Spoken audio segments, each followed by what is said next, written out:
Today on Inevitable, our guest is Michael Thomas, and our topic is the clean energy tax provisions and industrial stimulus, largely from the Inflation Reduction Act, that have brought billions of dollars of private investment and gigawatts upon gigawatts of power online, and are at risk of being cut as the, quote, one big beautiful bill, unquote, makes its way through Congress.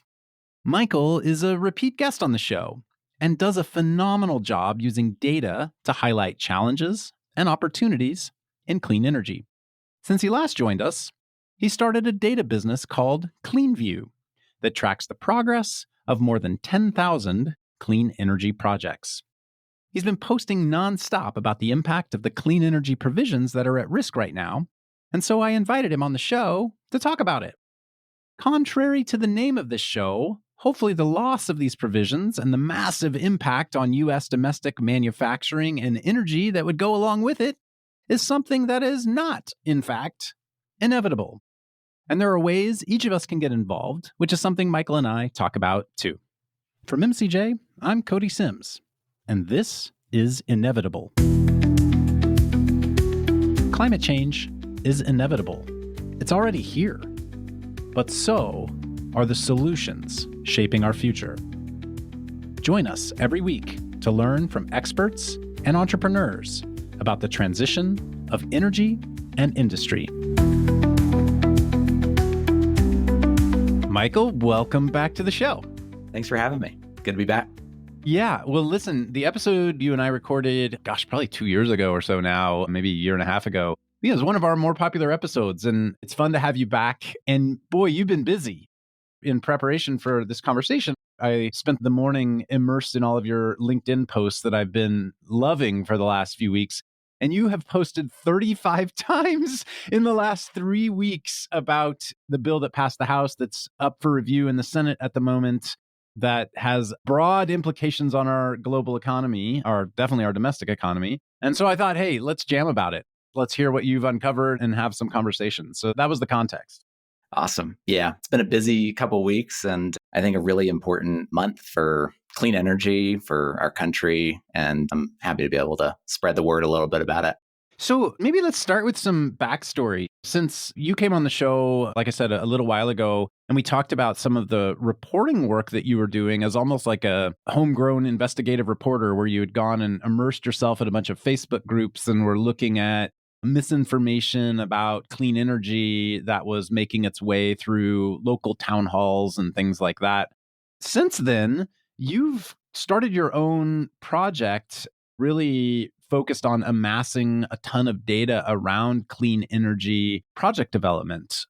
Walk us through a little bit of that, because I think that data that you've been collecting is actually the database you've been using to draw some of the conclusions about how the legislation will impact clean energy projects. Yeah, absolutely. So as you know from our last conversation, I run a newsletter called Distilled, and I write now a couple times a month about clean energy and climate change. And I've found over the years that one of the most helpful ways to answer a question, like where is solar growing fastest, or what is the state of play in clean energy, is to look at the data. I'm very interested in data. I find it's a way of zooming out and getting context. I also find that for misinformation or for the misconceptions that people have about clean energy, data and context is really the best tool that we have. It's a way that you can zoom out and say, well, here's the larger picture.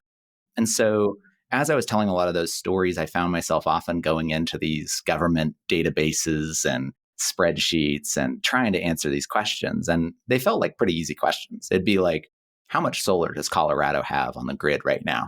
And it would take me hours sometimes to answer that question in high fidelity and a good amount of recency within the last year or so. And I found that there was basically two options when I was doing that type of reporting and asking those questions to do that analysis.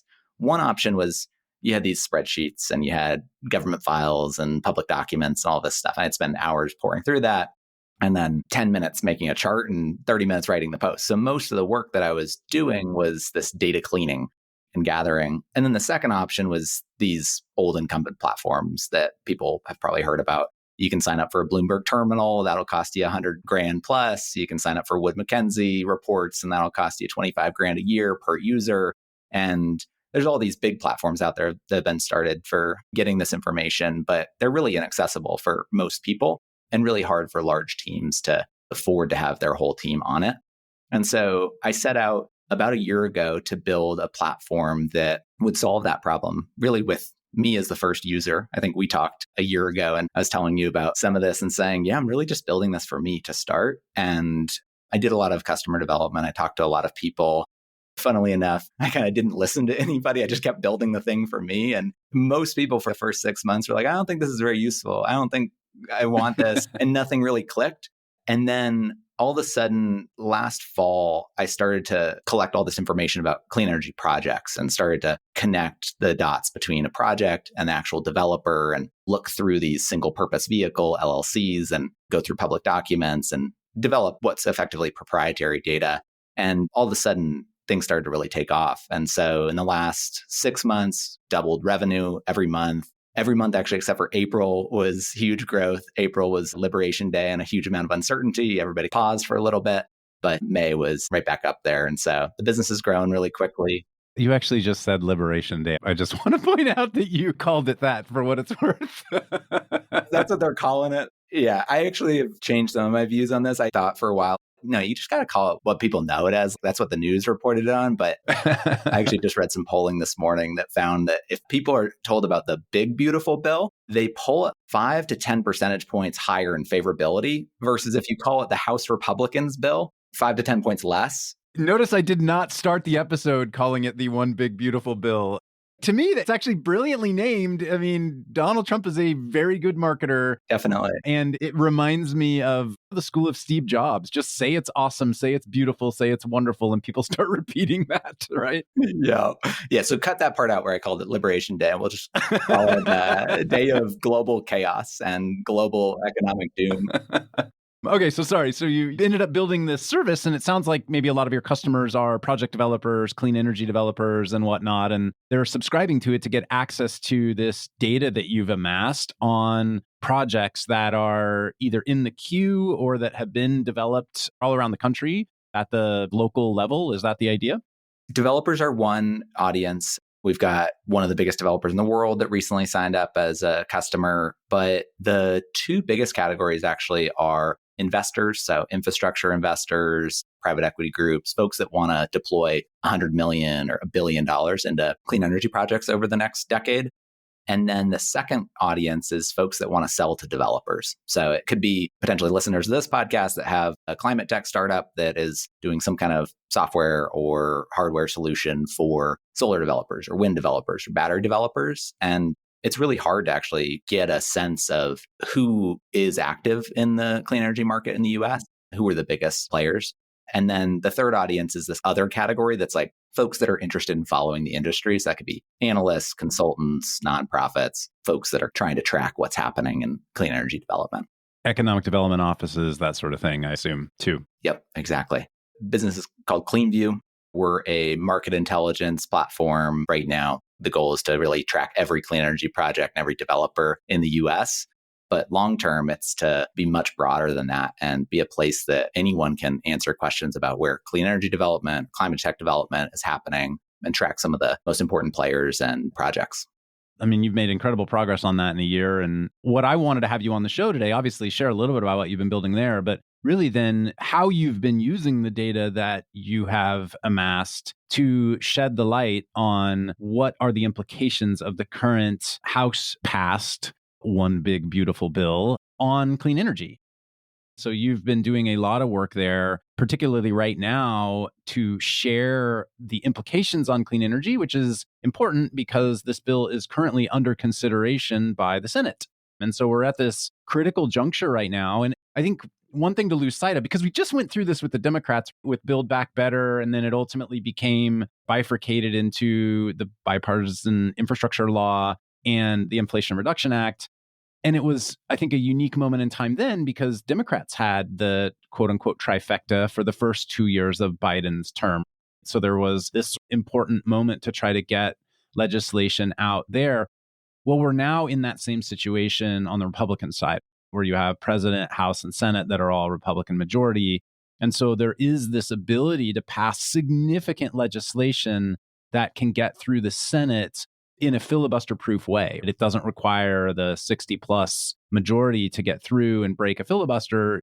It can get passed through the Senate with literally just 50 votes, because then you have the 51st vote being the vice president, which is how the Inflation Reduction Act passed on the Democratic side. And so we're at this moment exactly where we were with Manchin and Sinema and everything on the Democratic side, trying to get the IRA ultimately out the door, which originally was a big, giant House bill called Build Back Better that got slimmed down into eventually the Inflation Reduction Act.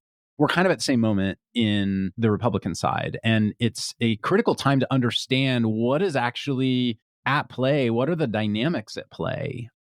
So maybe take us a step back and just articulate for a minute what the overall one big beautiful bill is trying to accomplish. And then let's get into the clean energy side of things. And I know you're not a political analyst, so I'm not certainly wanting you to fully analyze the bill itself, but I know you've spent enough time immersed in it to at least have a high level point of view.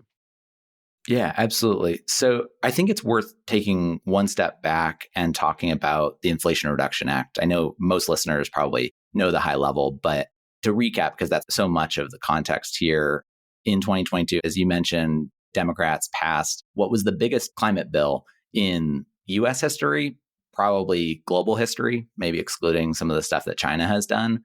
But it mobilized just this massive amount of investment in clean energy in America at a critical time when we're looking at right now modeling that says that we're on track for 3 degrees C of warming, really catastrophic consequences. We have all of this load growth or electricity demand growth coming from data centers now. But on top of that, electrification, reshoring, all of these things that really require a huge amount of investment.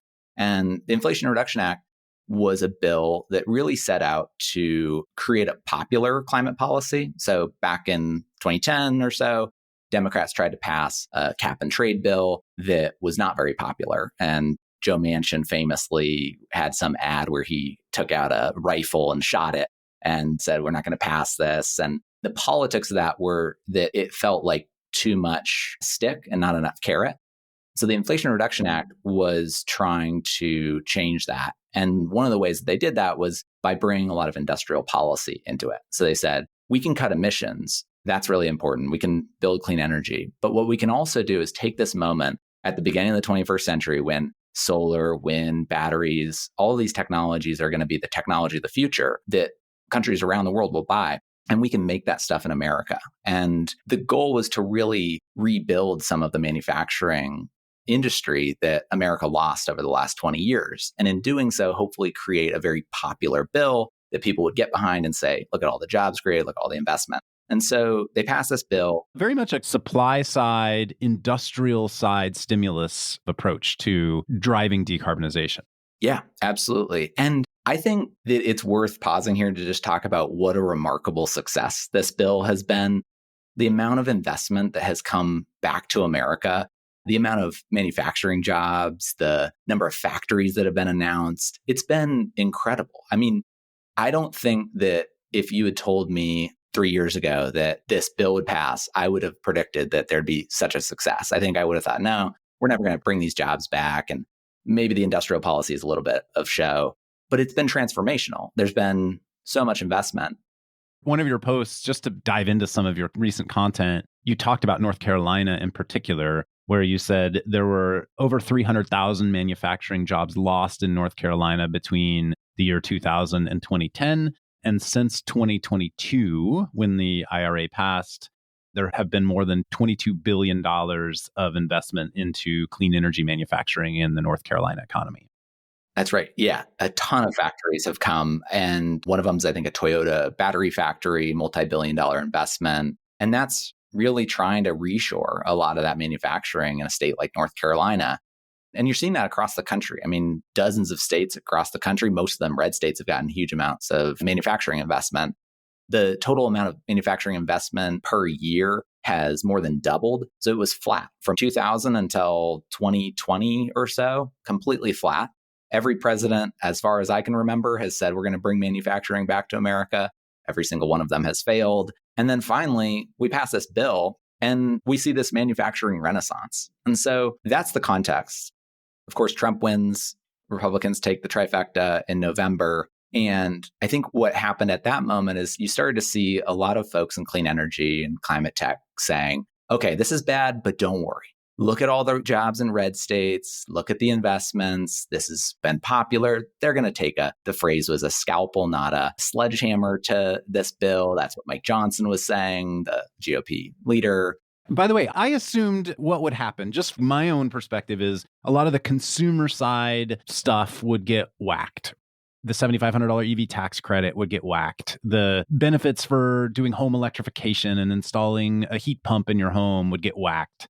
But that all of the industrial policy side stuff to spur manufacturing would not get touched. That stuff is doing exactly what Republicans are wanting to see, which is drive more jobs in their districts, drive more onshoring. It's the whole Andreessen Horowitz American dynamism thesis. A lot of it's being driven by some of these policies. And I think you had a stat that manufacturing under Trump 1.0 grew 5% in the US, and under Biden, it grew by almost 280%, as an example. Yeah. And so I think a lot of people saw those numbers and, to be honest, fell asleep at the wheel. We had 5 months from November until this bill started to get negotiated. And if you hear from some of the lobbyists on the Hill and folks that were advocating for some of this, they're sounding the alarm bells saying, this is not looking good. I think a lot of people were lulled into thinking, okay, there's not much we can do. They're probably not going to go that hard on the bill. And lo and behold, when we get the first bill text in early May, it looked really bad. There was a bunch of cuts. They were cutting a lot of popular programs, cutting the solar and wind tax credits or phasing those down early, cutting some of the manufacturing investments. And then everyone's saying, okay, well, at least this is the worst case. From here, it gets negotiated, it gets better. And then I think a week later, the next bill text dropped and it got worse. The worst case you can imagine almost. That's where transferability of tax credits went away, I think, as one example. Yep. The solar and wind tax credits go from a slow phase down starting in 2028, then going to 80%, 60%, 20% to just a hard phase out. And then two things that I think a lot of people might have missed is they changed it so that in order to get these solar and wind tax credits, which if you look at the modeling, just deliver huge portion of the emissions reductions that the IRA was supposed to deliver, they said you have to start construction on a project within 60 days of the bill passing if you want to get this credit. And so there's hundreds of gigawatts in the queue. Most of that is not going to get started in 60 days. There's just only so much supply chain, only so much construction. You can only move so fast. And then there's permitting delays. And then there's also the foreign entities of concern policy, where they say it's very complicated, but basically, if you have Chinese parts or if you have Chinese ownership in some way or joint ventures, things like that, then you don't get the credits. They're trying to really force China out of the US supply chain. That basically touches everything. Because if you go up the supply chain across everything in America, at some point, whether it's the aluminum, whether it's the solar wafers, modules, all these different things, it somehow touches China. And so it became a worst case scenario. And now we're looking at a bill that, if passed by the Senate, would result in 1 billion tons more of emissions every year by 2035, compared to the baseline of the IRA staying in place. So to put that in context, with the signature of one bill, we're adding a Japan level of emissions every year, the 5th largest emitter in the world, to the emissions, and then wreaking havoc on the economy and manufacturing, all this stuff. But it's just a huge impact on climate. So let's talk about what impact would be economically, particularly on Republican districts, because those are ultimately, now it's at Senate, so it's almost at the Republican state level that matters even more than the districts. But maybe explain a little bit about some of the research you did. I think through Cleanview, your platform, you've analyzed over 3,500 projects that have either gone live or are soon to be live since the Inflation Reduction Act passed, and you've amassed quite a bit of data there. Yeah. So one of the things that we did was we took every single project that has been built in the country, going back actually to 1900, so very far, every type of project. But for this purpose, really looking at from 2022 on what type of solar, wind, and battery projects have been built. And then looking at planned projects, we have a view of about 10,000 planned projects across the country, when they're going to come online, in many cases, the exact latitude and longitude or the county. And so we matched that to which congressional districts they're in, and then, of course, what states they're in for the Senate. And what that enabled was the ability to see that about 75% of all clean energy projects that came online between when the IRA was passed and today came online in congressional districts that are represented by Republicans right now. If we look into the future, that number gets even bigger. If you look at the planned capacity, it's about 80% of stuff that's going to come online the next decade is in Republican districts. I think the number's a little bit lower on the states. A lot of the stuff is happening in rural communities and even blue states, but the red states have really been growing the most. They've been outpacing blue states in terms of clean energy development over the years. With Texas as the 800-pound gorilla there, I assume? Yeah. Texas, according to our data, is going to build about 33% of all clean energy projects or capacity in 2025. Last year was about 25%. So they're building just an enormous amount of clean energy in the state. Which worries me because when it comes to trying to get senatorial interest in this, you're dealing there with Ted Cruz. I don't know that you're going to make a lot of progress, probably on the Texas Senate side. No, I think there's definitely better senators to look at. We could talk about some of those folks that are maybe in play and at least amenable, but I wouldn't say Ted Cruz is one of those senators, unfortunately. Hey everyone, I'm Yin, a partner at MCJ, here to take a quick minute to tell you about the MCJ Collective membership. Globally, startups are rewriting industries to be cleaner, more profitable, and more secure. And at MCJ, we recognize that a rapidly changing business landscape requires a workforce that can adapt. MCJ Collective is a vetted member network for tech and industry leaders who are building, working for, or advising on solutions that can address the transition of energy and industry. MCJ Collective connects members with one another, with MCJ's portfolio, and our broader network.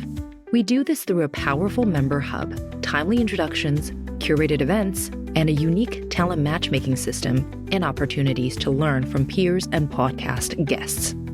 We started in 2019 and have grown to thousands of members globally.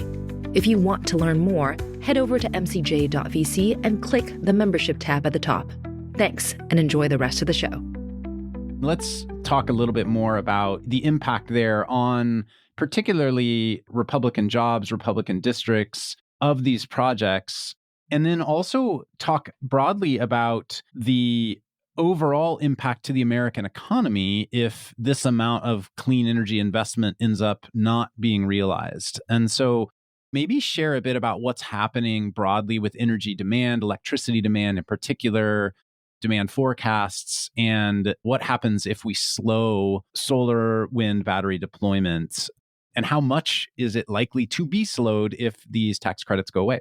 Yeah, absolutely. I think looking at the future energy picture is really important because that drives so much of the economy. We need cheap energy to run our economy, especially if we want to do what Republicans want to do, which is win the AI race compared to China. So we're at this moment right now where for the last 20 years, electricity demand has basically been flat in America. That was a lot due to energy efficiency gains, partly this offshoring of manufacturing, a lot of different reasons. But that's all about to change. So we're at this inflection point where really just in the last year, according to some of the data that we've looked at, electricity demand has been just on this very steady climb. So we've gone from year over year growth of less than 0.5% to, according to the last time I looked at it a week or two ago, we're at 3.3% year over year growth. And we're climbing even further. And I think all the projections are that that's going to continue from everything from data centers, obviously the big story. But even if you think AI is all hype and it's about to collapse and just going to go away tomorrow, I don't think that's going to happen. But if that did happen, you'd still have a huge amount of electricity demand growth because you have tons of states that have passed electrification policies that are trying to electrify transportation, housing, industry.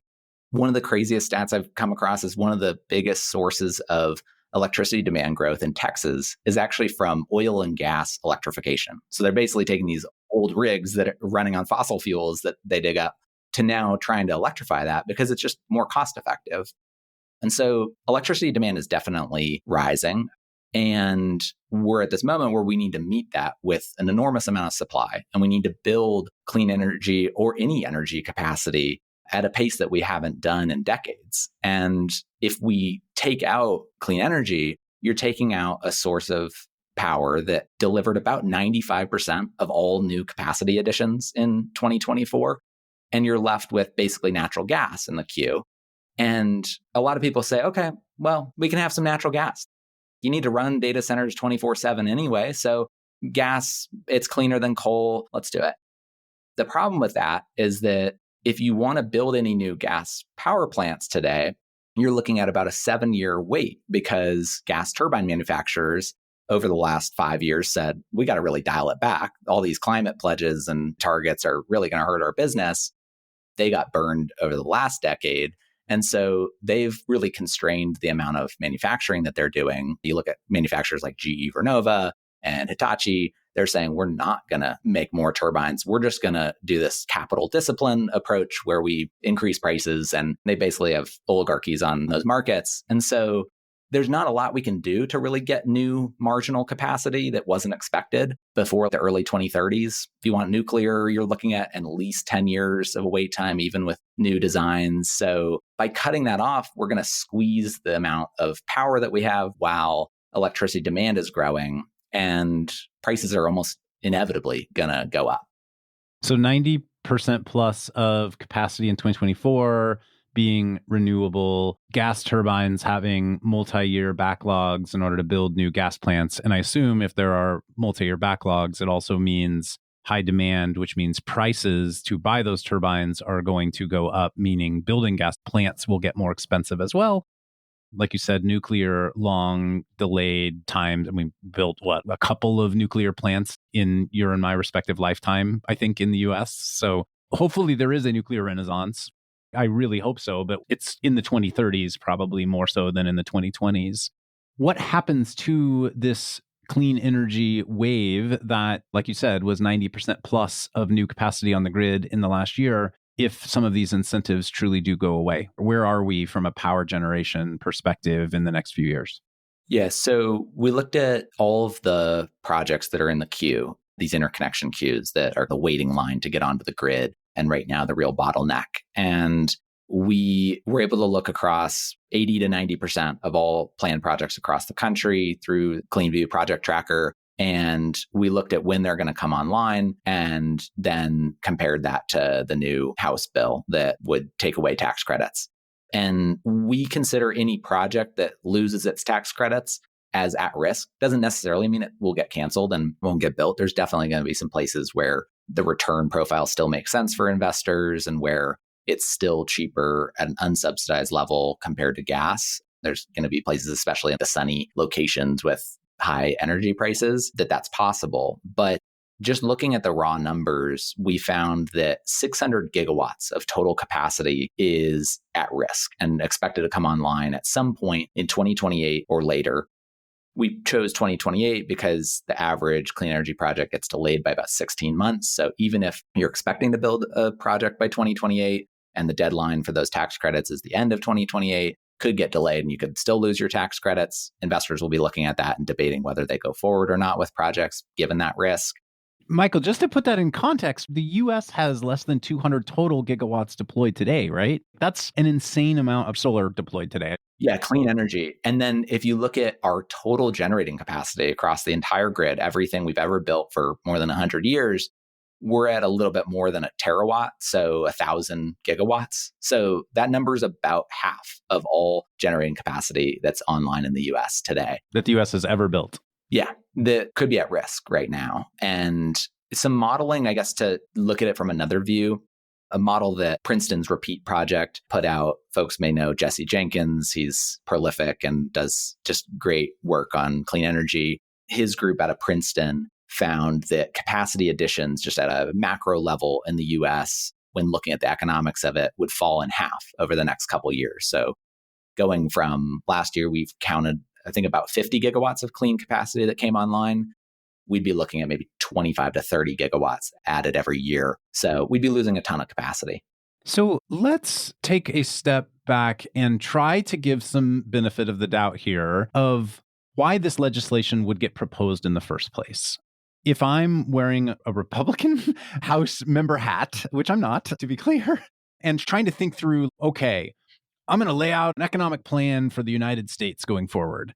And my primary goal is, in that case, I want to extend the tax cuts that got created in 2017 under Trump 1.0. That, I think, is mission number one. Make it so everyday Americans, this is the language I'm hearing, aren't paying more in federal taxes. It reduces everyone's tax brackets by a certain amount. There's also a ton of corporate tax cuts and whatnot baked into that. But the general purpose here is it's not even reducing people's taxes. It's making sure taxes don't go up because it would revert back to tax brackets that existed before 2017. Those extensions are something like $3 trillion plus in cost to the US government to extend those taxes out further.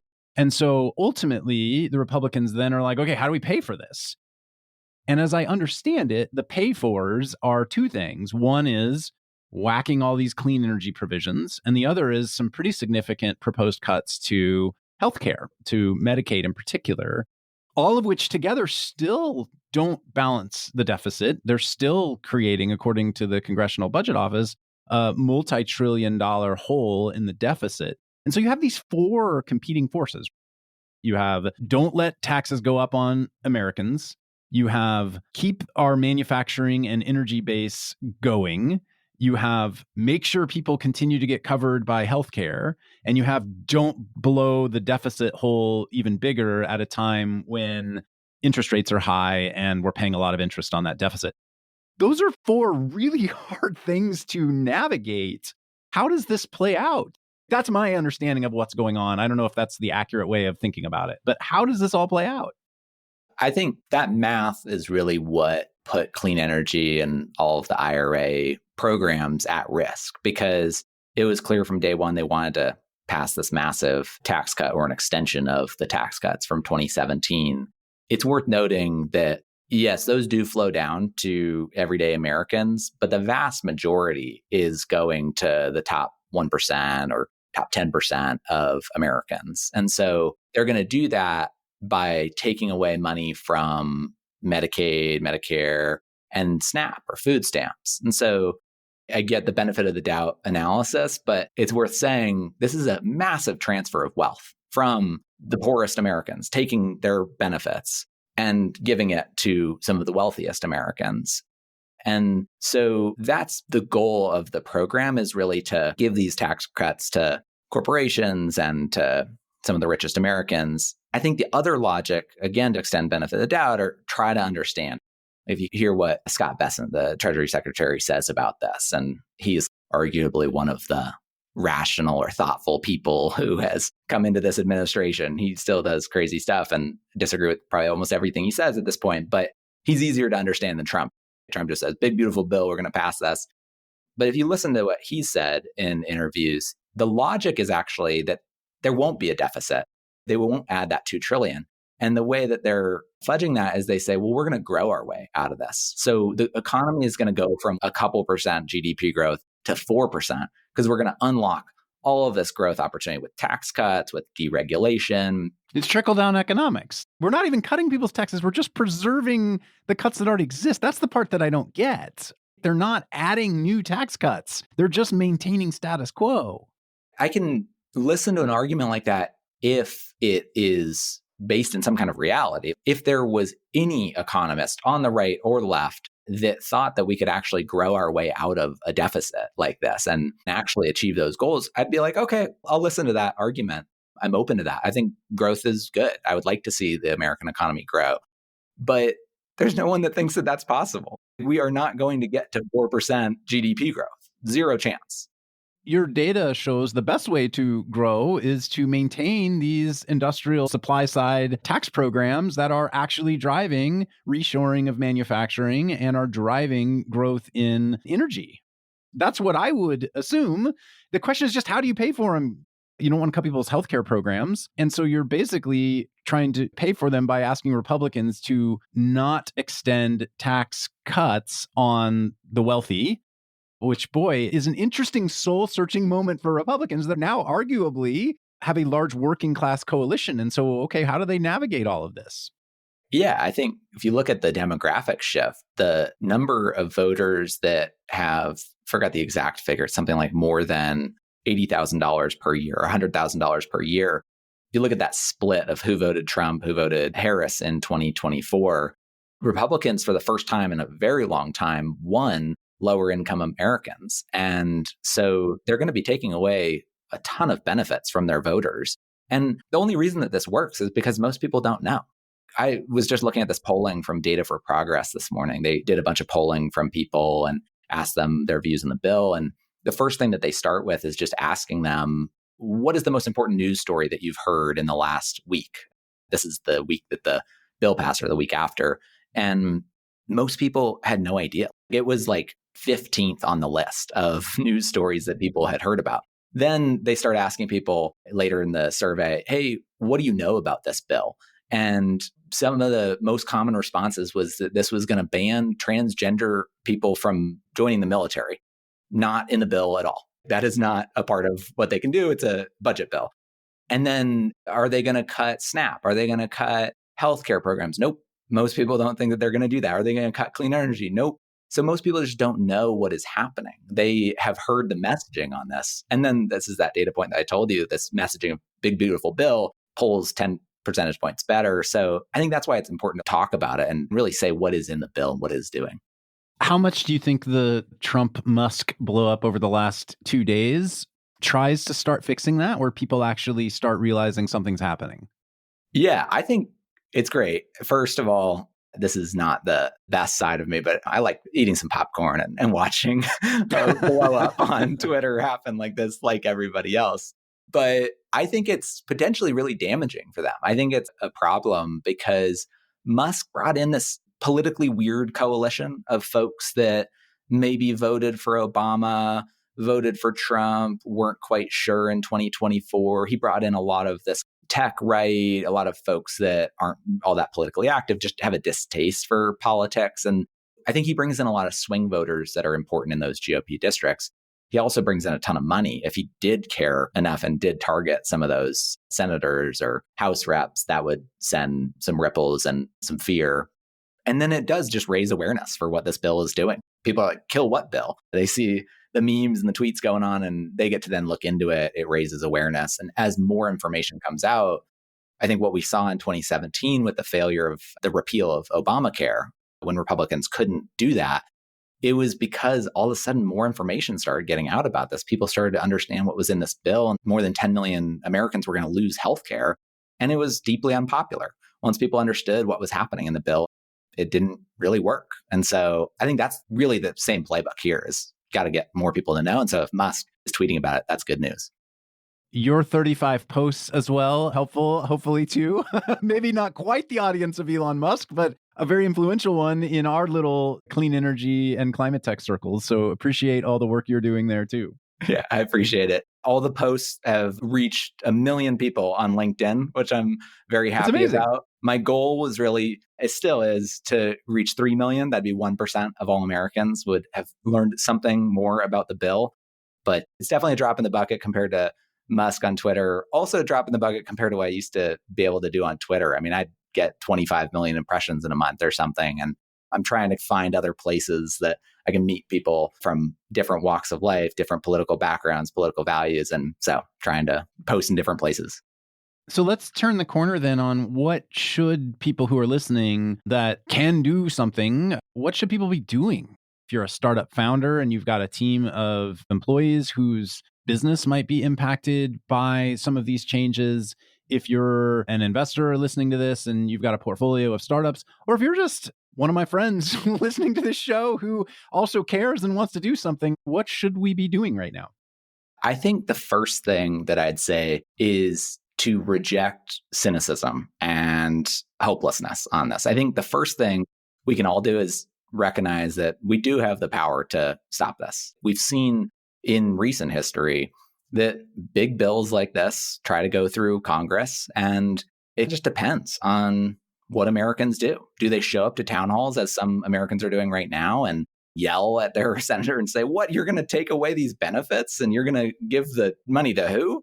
Just as a reminder, you cited the repeal of Obamacare in 2017, but I want to again cite 2022. The original bill that the Democratic House passed did not get passed by the Senate. It got completely revised. And the Inflation Reduction Act was actually a very slimmed down version of the original Build Back Better bill.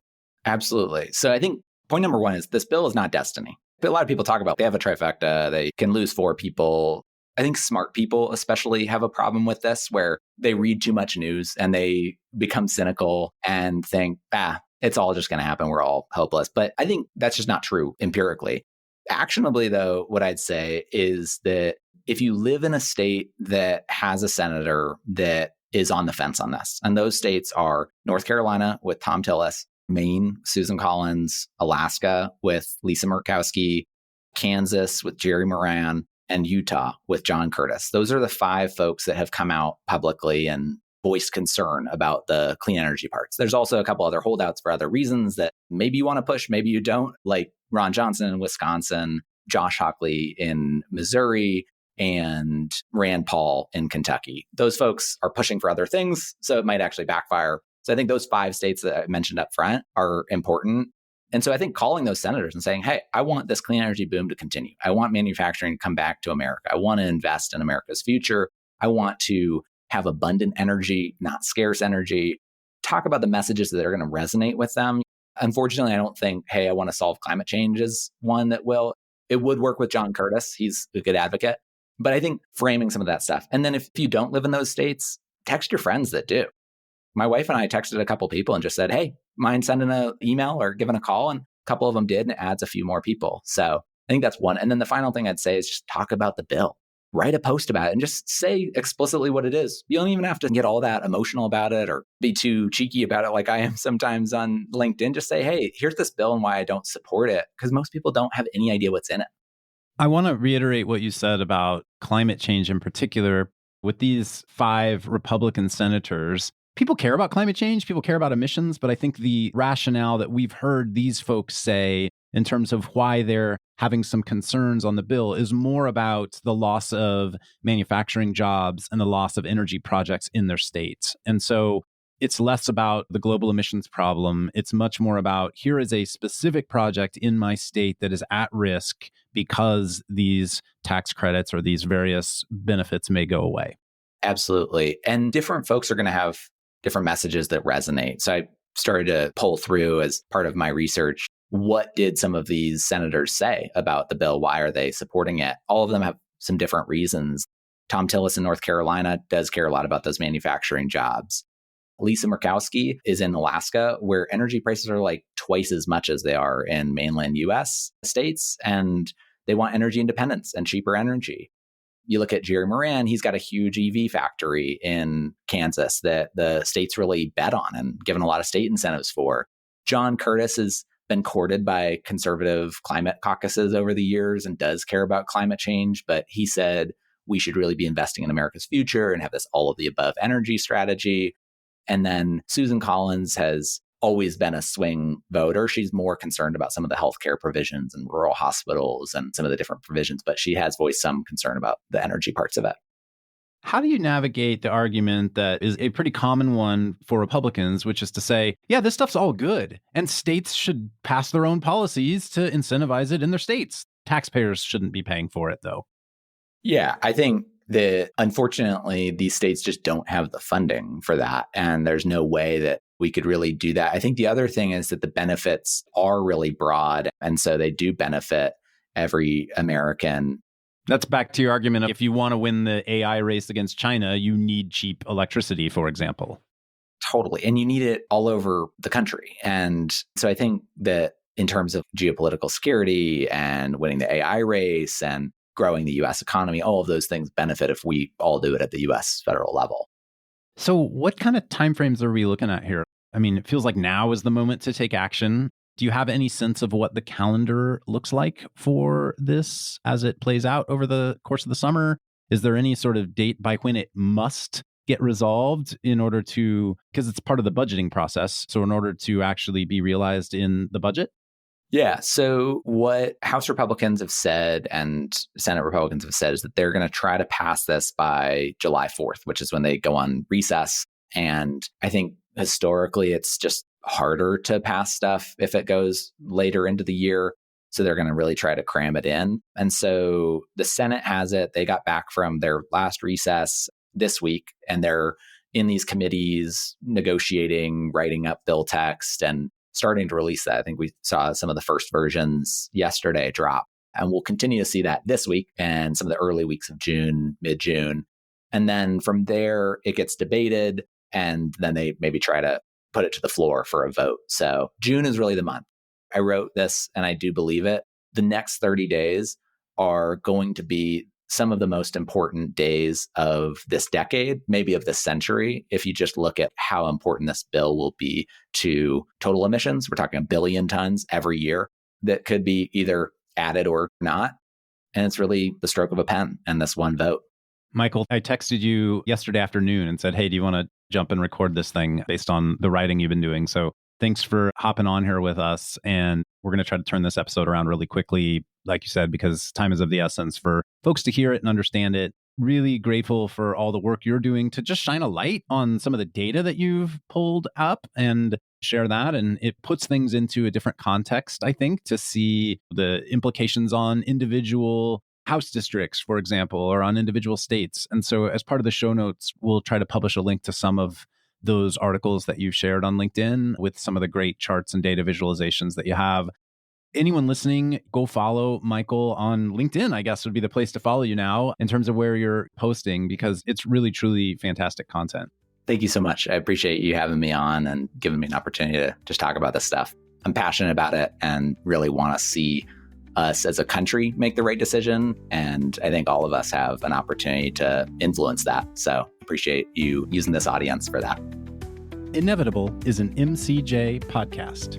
At MCJ, we back founders driving the transition of energy and industry and solving the inevitable impacts of climate change.